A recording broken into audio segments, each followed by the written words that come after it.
Here's how to prevent your face frames from cracking when you're installing cabinets. David and Dawson with Highland Cabinetry, we wanted to bring you a pro tip that we find is very necessary out on site.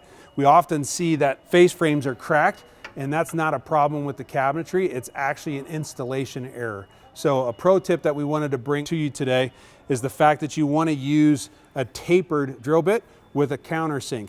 And when you're taking that through the face frame, what it does, it'll ream out the hole a little bit better. So when you put that screw in there, it allows it to slide in and out, and that allows it to grab only the second frame and suck it together. So that's a better installation method. What's the second tip? The second tip would be what screw you use. So typically we see a lot of just standard Home Depot screws used, deck screws. What you want to use is a screw made for hardwoods. It has a less coarse thread with a drill bit at the end, as well as nibs on the actual head that will help countersink the screw and not blow out those frames even more. And kind of the third tip that I actually use as an old timer, this is an old timer tip. So if you take a little beeswax and put it on the screw before you screw it in, it'll put some lubrication on the threads and it'll screw in nice and easy, pull those cabinets together, and you won't have as much cracking.